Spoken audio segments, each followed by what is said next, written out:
Many people say that music is a universal language. If that's the case, I would like to use music as a platform to talk about health.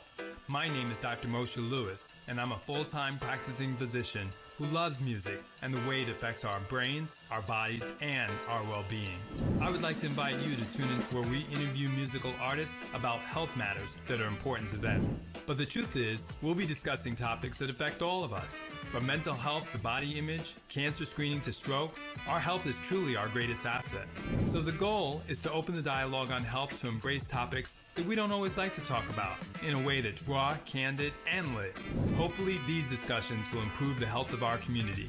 After all, your health matters to me, and if I can make it sound more beautiful, then that's something we should all listen to. Music and medicine, when you hear those words, how do they speak to your heart? Music and medicine. Music is medicine. You feel me? Welcome to Music and Medicine. I'm your host, Dr. Moshe Lewis. Really excited and ecstatic today to be joined by history, legendary, iconic musicians, performers, producers who have defined the soundtrack of our lives with respect to what you all did with Midnight Star and then transitioning to a duo group. I don't think there's any other group that has ever done what you guys, Reggie and Vincent Calloway, have done. Welcome, young men. Thank you. Wow, thank you, Dr. Moshe. So I'm going to quiz you yourself and think to see, is there any other brother group that you guys can think of that were part of a larger group and then broke off and were able to be successful as a duo? It's a duo. It's a duo. That make it easy. Well, I think you put a niche out right there. Yeah, not that many brother groups. I can't even think of brothers that they're even individuals. To start, yeah. When you look at if individuals, you look at Jimmy and Terry, Right. kind of leaving the time. I guess they're like brothers, but there's a little bit different vibe. And then they didn't really become groups as much as they did production, but they put out their own album a couple of years ago. We want to give them kudos for that. Right. Absolutely. Yeah, I guess we could just name some brothers. Right. The brothers Johnson. Right. Yeah. Exactly. Right. So it's historic. So I wanted to sort of tease that out because it definitely is a question I think springs to everybody's mind. How do you all maintain the friendship, the brotherhood, and the ability to work together so well, so synchronously over all these years? We got our fight now while we were young. No, we had such a great upbringing. Our mother was so fantastic that she always said she had 3 sons and they were all capable of doing very well. Even when the education system said, well, at least you got 2 good boys, I was Vincent a being victim young. of that. Right. Yeah, before we started studying martial arts, he just always had to get into fights because his afro was so big. Right. You know what I'm saying? Just had to But describe. then once he started studying martial arts, nobody wanted to fight him. In fact, he and I used to always wrestle, play around, but one day he hit me with a headbutt in the chest. And because he was only about this big, Right. he hit me where he could hit me. I never messed with him. And my chest is still lopsided to this day. Exactly. So you got it done early. Since you brought up your mom, I wanted to highlight her because she really also seems to be a tremendously secret ingredient of your success. Her entrepreneurial spirit, her managing the band and things like that. Talk to us about just sort of those early years and sort of how she continued to play such a pivotal role. Yeah, well, I think going back to just what you talked about before, just raising us for one. Her goal was to always make sure we had our own thing. Although there's 3 of us, all his brother Greg as well, with the percussionists, Reggie, trumpet, flute, and sports and everything. And of course, I found martial arts a little later. But she wanted to make sure that we're not competing with each other in something that may not come as natural for us. Yeah. So I think it's probably one of the key things first, so we can have our own individuality. And in that same line, she would let us do that thing, not just talk about it. Mm-hmm. For me, not only was it music, but it was sports. I'd go from football practice, next there would be was it baseball practice, then basketball practice. She let me decide when I would quit each one, and then Right. and then there was band practice and music practice. Then we had my own little high school bands and talent shows. So it was always made available, whether I was selling jet magazines door to door in the projects all over Kentucky, Wow. or selling newspapers on the corner, Cincinnati, Ohio. it was a different time, and we trusted to be able to do that. I can't even imagine how young we were, but it continued on to the point to when I had my high school bands, particularly MD Fire Department. I said, "Mom, can I quit school early or leave school early to go on the road with my band because we were going to do a tour from Cincinnati to Los Angeles?" She said, "Yes, just make sure we get back to go to college." Right. And boom, left school, and fortunately I had to resign my post as the president of the senior class. But big shout out to my good friend and vice president, who now is our president, Bobby Jones, for taking over. Yeah. And then when I said, "Mom, I get this group called Midnight Star, I think we want to quit school and go and try to make it." She said, "Well, sure, go right ahead and go for it." And she came right with us. Right. She didn't just talk the talk, she walked the walk. Right. On that note, there are not too many people that could say that their mother called up James Brown to help be present at the opening of a store. Talk to us about just that bravado she had and just being around legends like James so early. Yeah, well, she was opening up her first business, flower shop / old-fashioned ice cream parlor. And, James Brown, recorded in Cincinnati at King's Records. You hear Bootsy telling stories about the King Records. Sure. But she found out he was in town. She called the hotel. He didn't even have an alias. She said, "Can I speak to Mr. Brown?" And they dialed him right in. He said, "Yeah, this is Mr. Brown."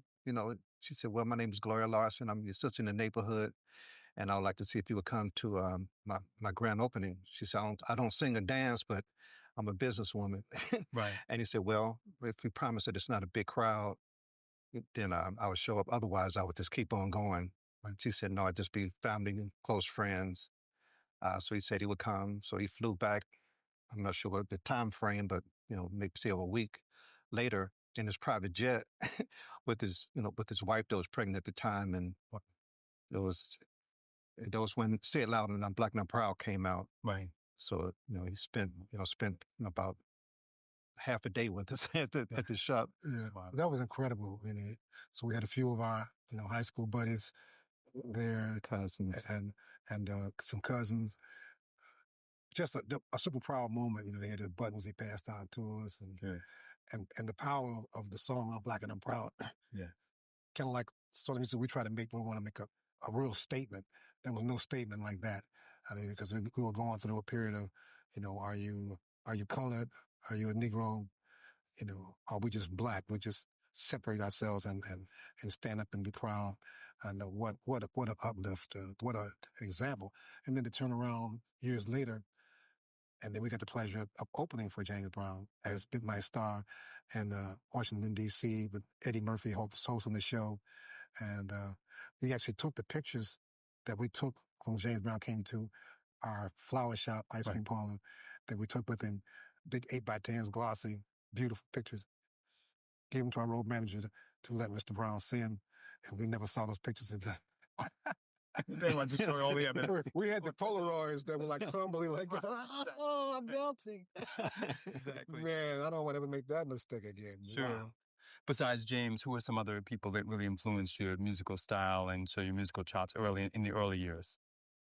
Well, it would be, he took a pause. It's like really, you never believe it, but we grew up in Louisville, Kentucky, and then moved to Cincinnati about the fourth grade. He was in second grade.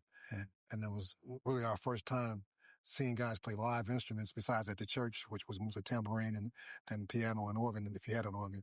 But our next door neighbors in the basement, the father had a band, Leroy and the Drivers. So that was this influence was just starting from that early age. Sure. But besides James Brown, of course, there was, in the younger days, just the music of the Beatles, to watch them come off that airplane and to see that, the Jackson 5, just being the same age, like, we could do that, going to their concert and almost getting killed because Yeah, that was getting pressed against the gates. You heard about the Who concert, the Jackson 5 concert. We were lucky to survive that because we were little, and Vince was down here and I'm up here and I'm holding him like this. It's like, they can't get through, they can't crush us because if you fall to the floor, Right. oh, man. But the Meters, the Parliament Funkadelic, Ohio players, we could see the Ohio players, almost every month close in a small room, almost like this. Be so close you could see the horn players with spit valves, playing the, we got to play horn. Just incredible. The talent show we got the pleasure of being in. Even when we cross over to the jazz era, when we had our jazz days, like playing nothing but jazz, we got the pleasure of performing with and opening for Sonny Stitt, one of the greatest jazz musicians of all time. Saxophone. Yeah. Jumping to Vincent. Oh, yeah. Donald Byrd, Okay. Funny story. He was in Cincinnati. He was at one of the radio stations named WCIN.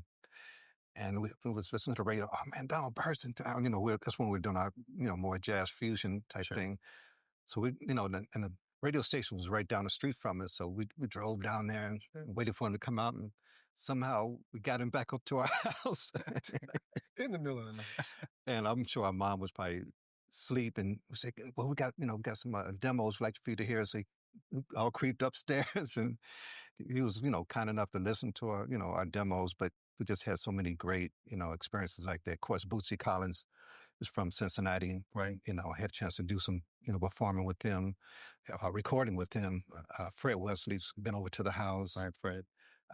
Fred? Yeah. So one of my earlier recordings was, playing trumpet, on one of Fred Wesley's records with Bootsy. Yes. So Stevie Wonder would come to town. One of my earlier shows was they called the Jazz Festival Sampler during the Jazz Festival weekend, and Stevie Wonder and B.B. King would do this, sampler during the daytime and allow whoever won this battle of the bands, to open up for them. So my local group TNT Powerhouse won, and we opened up for Stevie, and I was like, oh man, I know it's what I want to do now. Right, absolutely. But Stevie's always been the type that would always, donate his time and. But endless list, Earth, Wind, and Fire was just our super idols. And in fact, Midnight Star largely patterned after Earth, Wind, and Fire. Just the strength of Maurice White, and then when you get to Quincy Jones, my number one idol of all times, in every area, from production to being a band leader and to being a composer. Quincy tickled me to death. He did an article. He said, the one thing I like to do is learn to write songs. Yeah. And I thought that was just incredible. I'm like, I can write songs. Right. I can do something that Quincy doesn't do on a regular basis. But everything else, and they're like, wow, we just been blessed to have all those people to lean upon. And Quincy, you call me sometimes, I call him sometimes, and I'm trying to ask him for advice, and Quincy's like, what's going on in the music today? He start asking me for things. What's everybody doing? And then one time I called Quincy, he says, Reggie, I don't really do music anymore. And I was like, wow. And then one day Teddy Pendergrass told me the same thing. Reggie, I don't really do music anymore. And I know what they meant. They meant that they stepped to a higher level. It's not the day-to-day music of hitting every note, writing every song. It's how do we help the world? At that point, Teddy was getting into his philanthropism, building his legacy out, making sure that all his papers were together, setting up his museums and his foundations and all those kind of things to change the world in another kind of way. Sure. Talk to us about maybe just a pearl that you felt that in just even being collegial with somebody like Quincy that you take away and you always still have with you. It started for me, I can't say the exact story, but in going to college, I had, so first of all, Vincent just about burnt the house down because I thought he was putting a skillet into the sink and it caught on fire. That was the story that we grew up knowing, but then I found out he was playing with fire. That's another story. But anyway, maybe burn, not for real. Instead of putting him out of the house and beating him, my mother decided to buy a piano to keep him busy. Sure. So I kind of commandeered the piano a little bit while he was probably doing martial arts at the time. And I built a little room down in the basement where I moved the piano into. I put up some walls and a low floor. And I had a picture of Quincy's album with the baby picture on it. So that was my inspiration, that album cover. Right. And, I'm in there learning about music and chords and progressions and all that stuff because I want to really learn about real music, deep stuff. We left out Cool in the Gang was one of our influences. Let's line the family stone. Right. Absolutely. Yeah. So that kind of started my whole Quincy journey, learning about his life and, where he studied and, how I became Quincy. I wanted to go to college where Quincy went to college, the whole deal. But many years later, we had done already 3 Midnight Star albums. it was a do or die point in our career. Not many groups get to do 3 albums and not be kicked off the label. It wasn't all, our fault that we didn't get a hit totally. It was timing and record company changes, but also the music as well too, because there's certain things, you can have a great song, you have a good song, but you can do one wrong thing and blow the whole song. Right. So that's what a producer is there to try to give that overview to make sure that you don't blow that. So it's learning about production. So our road manager was a dear friend of Quincy Jones, Leon Burnett, and had kind of grew up and done things with Quincy Jones in that capacity. So Quincy was having a concert in Indianapolis, Indiana, doing the whole Dude Time and a lot of the great stuff that he was doing, Secret Garden and all that. So he took us to the concert, got to go backstage and meet Quincy. So Quincy agreed to have a talk with me one-on-one. So in that conversation, about a 30-minute one-on-one talk with Quincy Jones, he taught me the psychological secrets of production. Not secrets because he'll tell anybody. That's how you grasp them, that masters that listen into your soul. But in those conversations, because we were a 9-piece group, and you're constantly trying to cater to and make sure everybody's happy and gets their piece in, and Quincy's like, there's no democracy in music. Right. We can't have 9 different opinions or 9 different ideas in one song. You can't take this piece of, you can cohesively put together what works, but not for the sake of just, I didn't get my line in, you didn't use my word. Right. It's got to be a message in the music. So first of all, there's no democracy in music. There has to be an overall view of how it should actually go. The mix, the sound, the mastering, down to the lyrics, down to the story, the whole thing. That was major. And then another one was if your hair bumps on your arm rise up in the middle of a take, you got something there. Right. Don't blow it. Don't try to make it better. Sure. Right. If you do something, you add something, it doesn't add, take it out. It might be an instrument or something else, but definitely don't change what works. If it's a little out, if it's out of tune and your arm say, "Oh my God," and then now you tune it up, and it's like, "Oh, okay, that was cute." Then you definitely blow. But little things like that, having a book coming out probably in the next year of my songwriting, and that's all in there in that experience. But that set me back to now. No parking on the dance floor. I was gifted by the group and by management. Our mother was very instrumental in that. Said, "Reggie, you'll be producing the next album, solely. It's in your hands. Our lives are in your hands. We're going to all be behind doing our parts. There's vocal time, there's exercise time, there's all these different times. There's writing times in the studio. This is the way it's got to go down. This is what's going on the tape, and whatever you need, we're there to support you." And it went down that way, and that led to a double platinum album, and saved our careers and our lives at Solar and Sony and everywhere else, and and helped to sustain and launch this beautiful career. So Quincy's a great addition to making that all happen.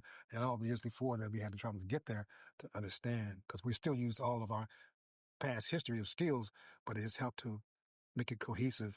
And we lived together too. Yeah. We lived in. Our mom gave up her home to 9 band members and 3 road crew. Right. So we can, work full time. If one person lived over here and one person had an extra job or something, it never would have worked.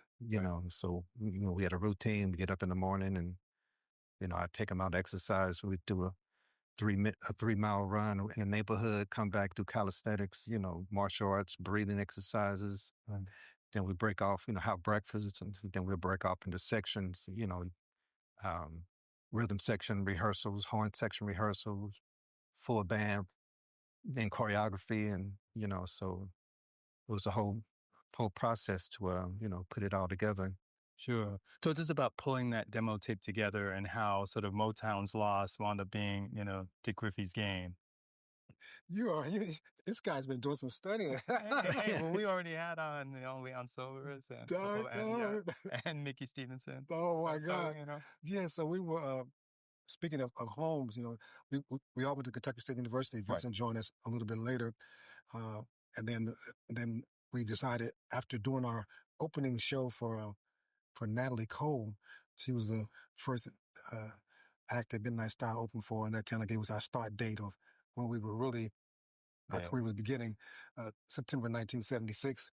And we decided to move out of the university.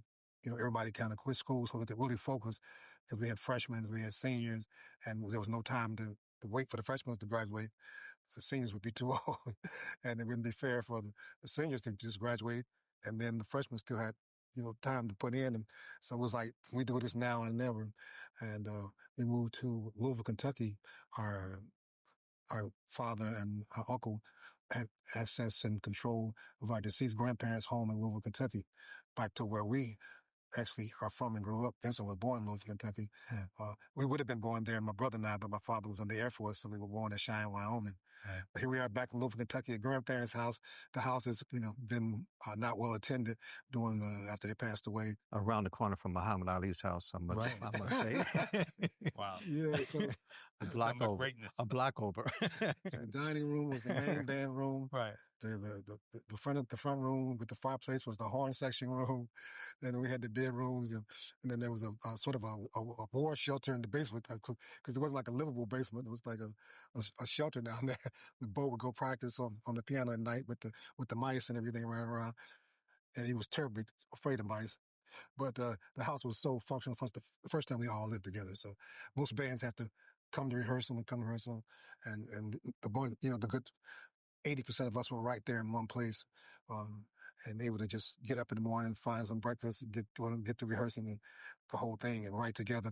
But anyway, so we did our demos and wrote our songs, and we did a lot of cover songs so we could work, because we performed everywhere that we could possibly get a gig to help sustain what we were doing, feed ourselves and pay for our demos and get new equipment and all this good stuff.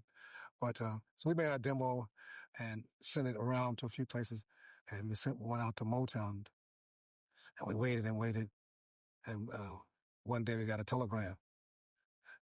And for the life of me, don't know where that telegram went. Right. So I may have, no, I didn't really think bad to it, but it said, "You guys are great. Come back in about 2 years." And I was like, bam! Oh, right. You feel like your whole career was over at that point? Well, we didn't feel like that. Okay. It was just like, boy, yeah, okay. But you just, somebody could say, come back later. Right. They could say, you guys keep working, please stay in touch. But come back in 2 years. They could have said 2 months, Right.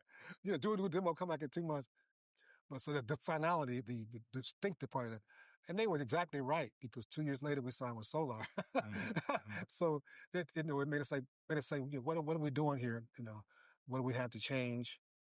And the biggest key was better songs, because we were a pretty amazing performing group. All of us coming out of the college situation and all growing up in music, and our repertoire was very versatile, because we were doing cover songs to not only play in the black clubs, but also play, in the more conservative spots and universities and all that kind of stuff. So we had all that part together. But everybody's looking for that hit song, or the hit group, because Motown didn't see us. Right. Dick Griffey saw us, and the way he saw us was after we got that letter. We said, okay, we got an opportunity to hit the road, and we did a sort of a tour that led us to Hyannis, Massachusetts, which was awesome, best scallops in the world. I'm still looking for those scallops. Right. but we got invited because of one of my prior contacts with our group, Sunshine. Vincent and my brother Greg and I, and two of the guys, we had a jazz fusion group called Sunshine. Right. And after opening for Sonny Stitt and kind of turning the city out with these college students playing contemporary jazz, a scout from New York heard us and wanted us to come to New York to do a showcase. Shortly thereafter, the group broke up because the other two guys, right, they weren't ready for such a thing. It was kind of like too much for them, with their homes and their jobs and whatever their excuses were. So that's when I formed Midnight Star. I said, I want to go back to college this year. There's no more summer bands. It's going to be something that's going to stay together forever. And, picking Midnight Star one by one, with Bill Simmons being number one. Right. Because Bill Simmons also played with Sunshine. He would leave, he would come from Kentucky State and come to Cincinnati. Right. Because he was from Indianapolis. And stay with us the summer, play with Sunshine, then go back. So getting back to my contact from New York, once Midnight Star was cohesively put together. Vincent had joined the group very shortly after us all. He was the last one to join the group, not including Bobby Lovelace, who joined many years later. But I told her, I said, I think I have the group for you now. Can we still do something to showcase? She says, yeah, let me hook it up. And brought us in to the soap factory at Palisades, New Jersey. Right. And there was some talent scouts there. No audience, just a few people.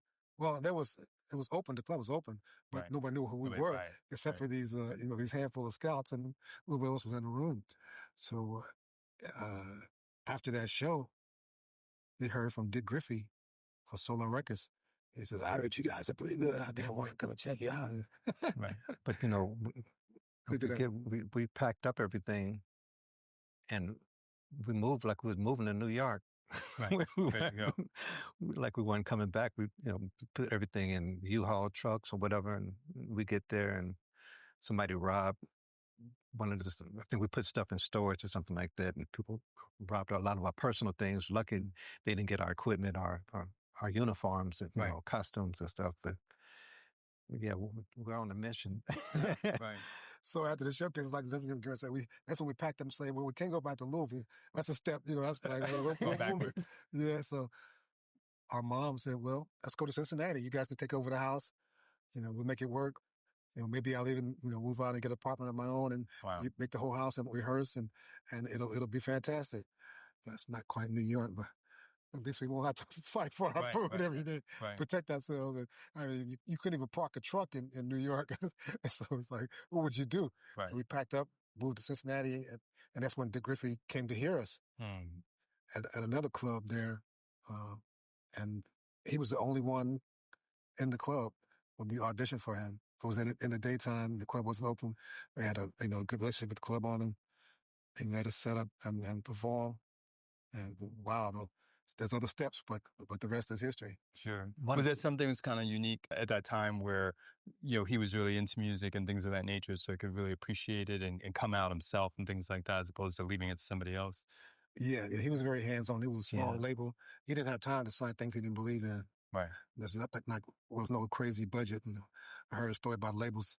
At the end of the budget, they have millions and millions of dollars left over, so they have to spend it. They just go sign it. And, he was looking at... He was looking beyond just the hit song. It was like, I can get hit songs. I need hit acts. And then we'll find the hit songs and we'll develop them and we'll give them a chance. So.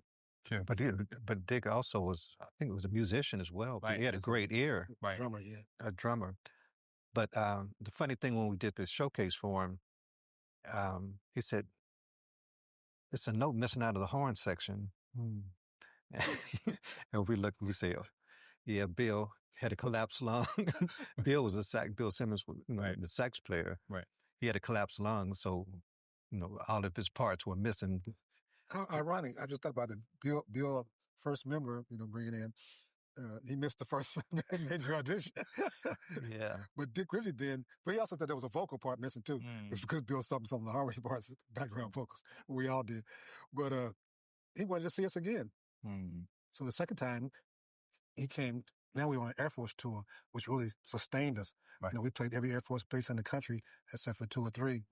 And so ironically, we were in Las Vegas playing the Air Force base. So he comes to see us, and he brings Carolyn Griffey, his daughter, who I don't know, she might have been 5 or 6 years old, 4 or 5.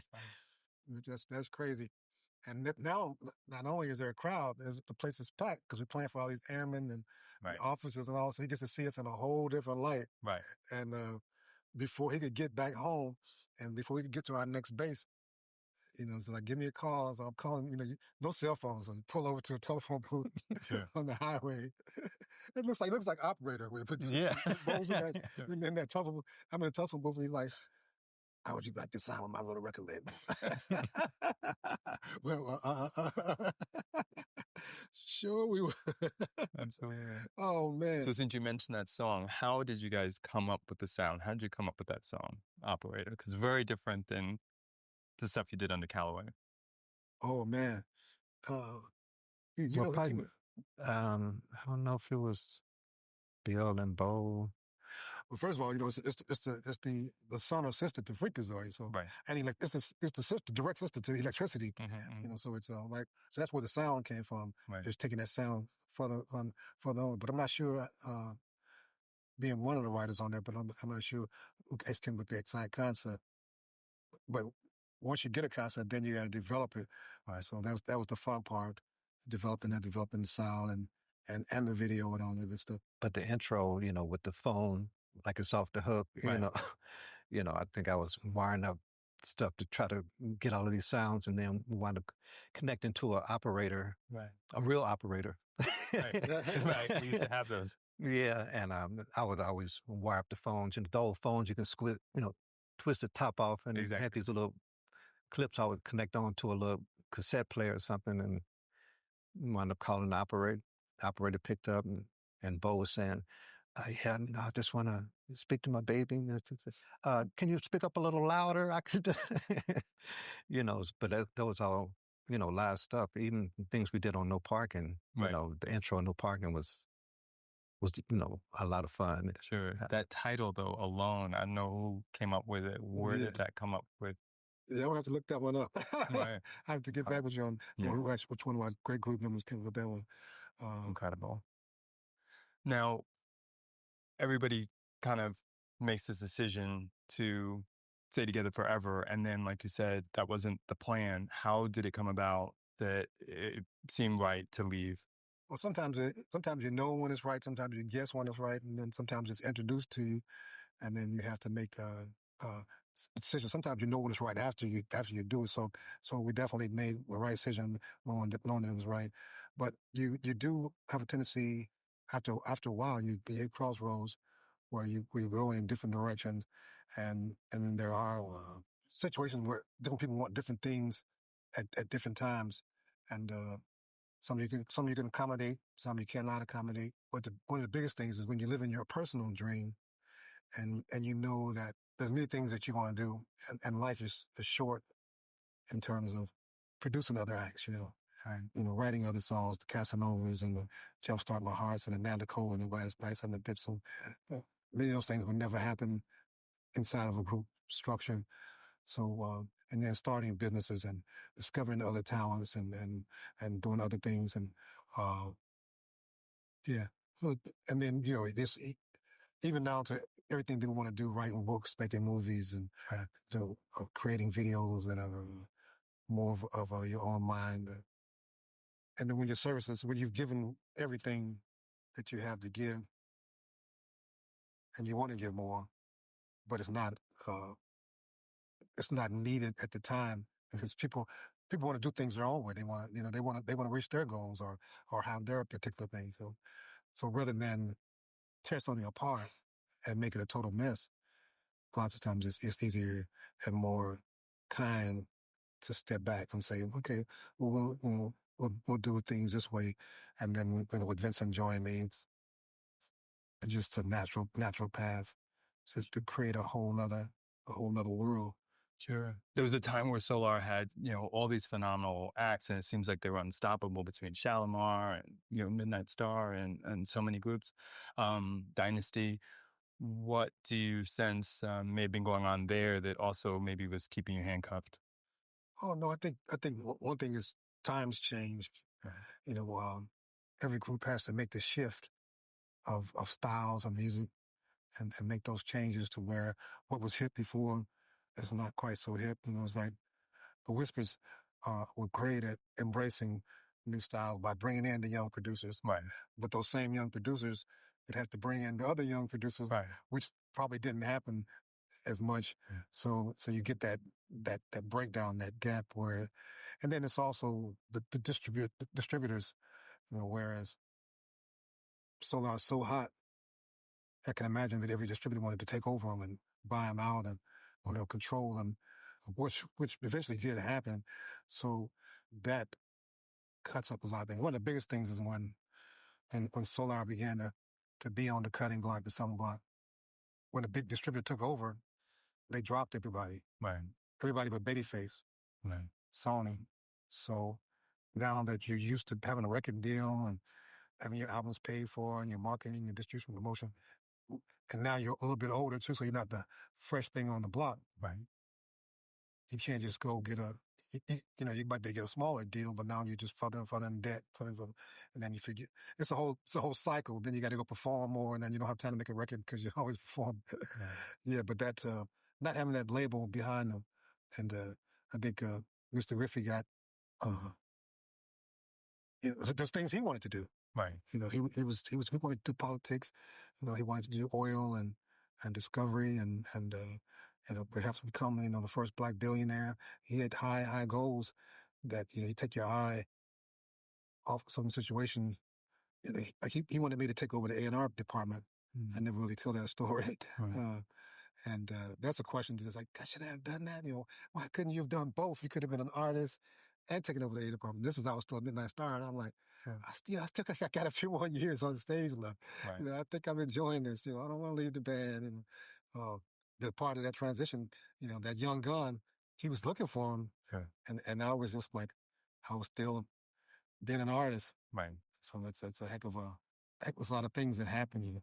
But then it was right when rap was starting. See, rap also changed the whole dynamic, because Dick was Death Row was one of Dick's underground babies that he carried through. So he was still very, very active and doing new things. Right. But it was such a drastic change from the Slick Shalimar and the Whispers and and the Polish of Midnight Star and all the other guys in Calloway.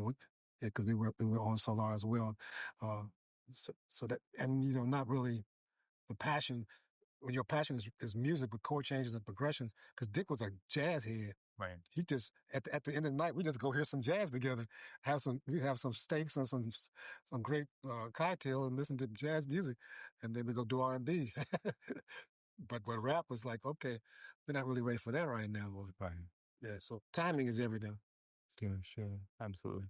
Talk to us about I Want to Be Rich and sort of how that came to be so successful. Could you have ever imagined? Oh man,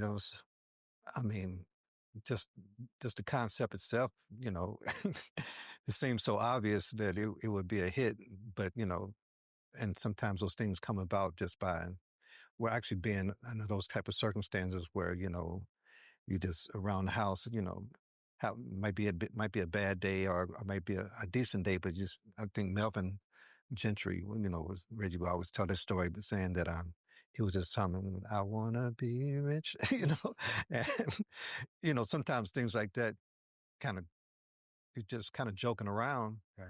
but it takes another kind of air and discipline sometimes to say, man, that's like a hit record, But at the time we were working on, I guess, the No Parking album, and so we kind of put it aside. I think Belinda Depscombe, myself, Reggie, kind of collaborated on it.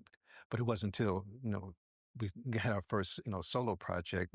Dick Riffey asked if we want to do a record, have a record contract, and it was like, sure, what took so long? Of course, this is after Midnight Star. Right. Yeah. So by that time we had the basic part of the hook and the B section, and then once we decided to use it as a song, then we began to finish the rest of the song, the groove, the verses, and getting all those great musicians together and putting the production on it, and all those really great things that made it happen. So sometimes you can have a great idea, as Vincent was saying, but what you have to do is not lose it in the mix. Don't mess it up in the process. And we were really blessed, and the timing was great. Record company, Epic Sony, was looking for a pop song for that time of year, and it was great. And they pulled the whole team behind it, and they were like, well, "What do we got here? This thing is going wild." Now, 35, maybe almost 36 years later. So talk to us about how significant that is in terms of that celebration and now sort of doing the remake. It's really incredible because getting inside the public's mind of that they can have and we can have most anything we want if we put our mind to it. Yeah. And to set higher goals and not be ashamed of it, it's like, the community can make you feel like, oh, you want too much, or your head's too big, or or the old saying, money is the root of all evil. But as we go deeper, we realized that in order to help people, you have to have something in order to do that. Unless you just your mission may be just to pray for people all day, and that's great. But that praying will hopefully bring somebody who has some wealth to put into it, to put the roofs over their heads, to bring the bulldozers, and to help with the. We did a song called Politics, just to be able to help the politicians be able to support their campaigns. Right. So money is so needed in everything. But we topped it off with, which is the biggest thing, rich with love, peace, and happiness. So you can be financially rich, but that doesn't mean you're wealthy. Right. Because you can be rich today and very poor tomorrow. Are unhealthy.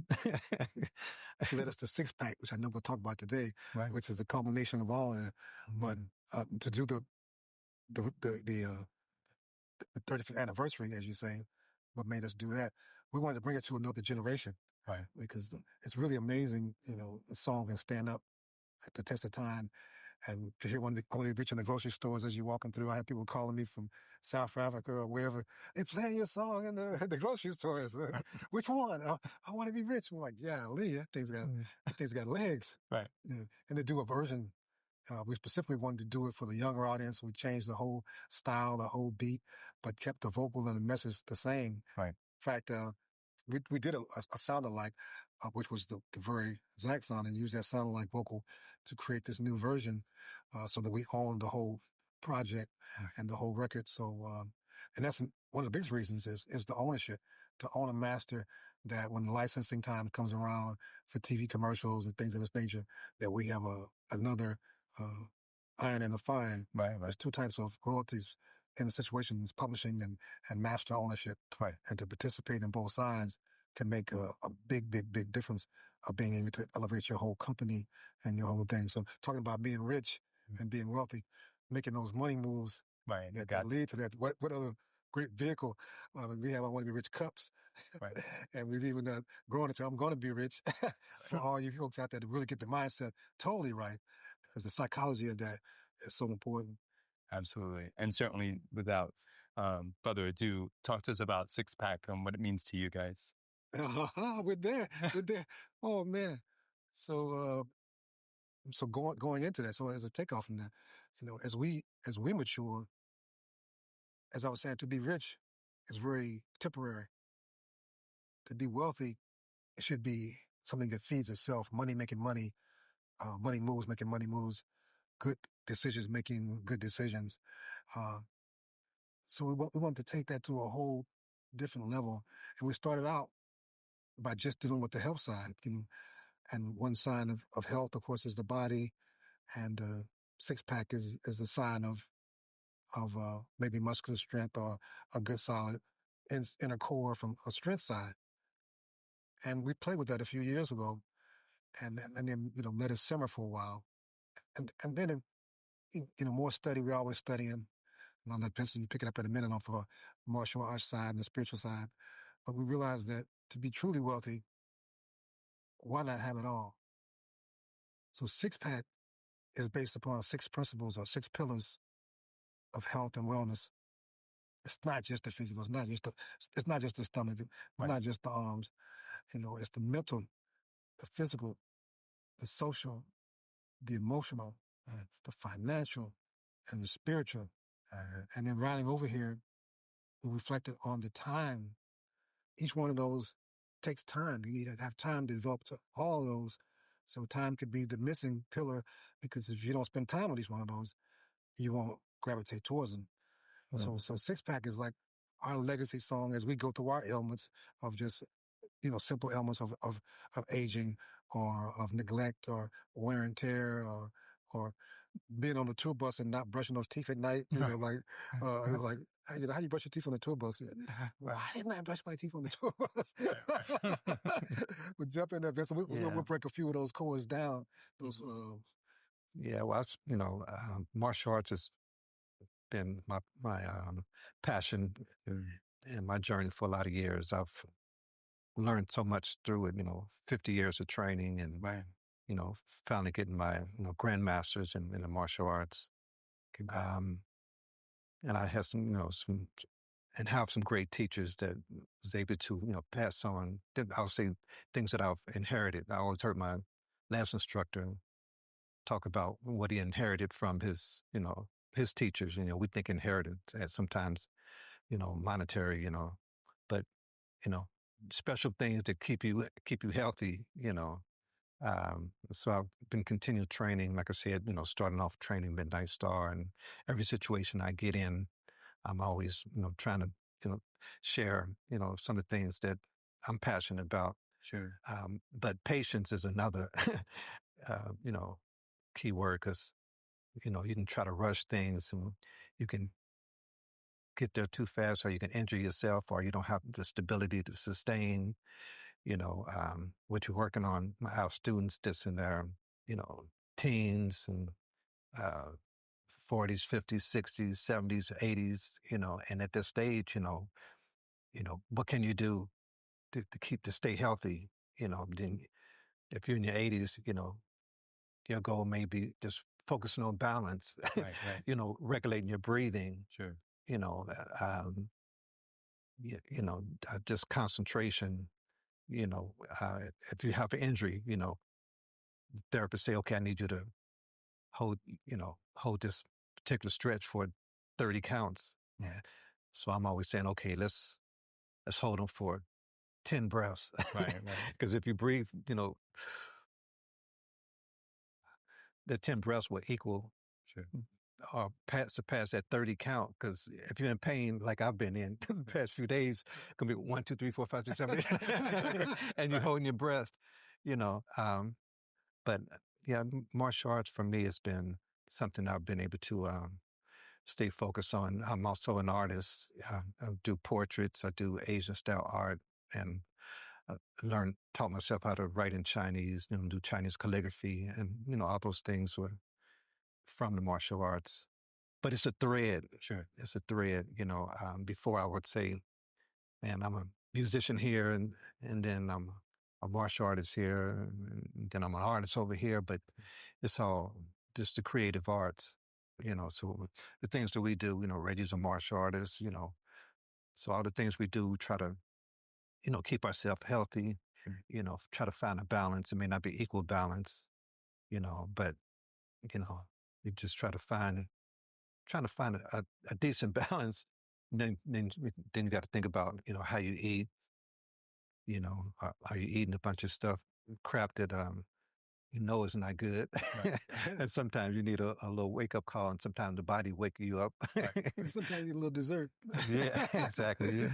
Got to pull away. Mhm. Proper rest, try to get some sleep. Being a musician is hard because when you need to sleep, you get this crazy idea for a song or something, Right. or some type of creative project. So, but that's all part of the six pack, how you can break it down. And So the beautiful thing about it, our goal in making music like that is to make it fun, Right. and make it not preachy, Yes. let you discover, what's there. I mean, we even mentioned freakazoid in the song. So, a freakazoid is a very strong entity that feels no pain, that could go on and can endure, but needs to be trained as well and learn. And so we talk about the mental, reading books, always studying. Warren Buffett, who I've been studying here lately, with the amount of books that he reads a day, and reads like 5 newspapers a day, and 5,000 pages, just just always feeding the brain. Even at 93, he plays bridge. He says that's a mind game, right, that you can play forever, that keeps you sharp. So we had to discover those things. The beautiful thing about Six Pack, we just listed 6 principles or pillars that you can break each one of those down to 6 different things inside of that, and 6 inside of that, which what Vincent was doing. He was breaking the physical down into 6 different physical aspects of what you can do in that. So in the mental is reading, is projecting, is meditation, is all those beautiful things. So it's mental, physical, social. Like, did you go visit a friend? Did you call somebody you love? How do you break that down for yourself? And we encourage you all to do that, because it's a checklist that a very loose one. Yeah. Mental, physical, social, emotional. You know, are you able to cope with someone saying something that you didn't want to hear? And can you strengthen yourself? And did you test yourself today? Did somebody give you a little look that you at least shout at them, or did you just breathe and pray for them? Right. The spiritual. Are you praying? Are you meditating? Are you accountable? Are you thinking that you did it all yourself, or is there some spirit or some God Gratitude. in your life that gives you that power to know that it's endless? Because if you did it yourself, then it's going to run out, right? Right. But if it's God, if it's whatever you want to call it,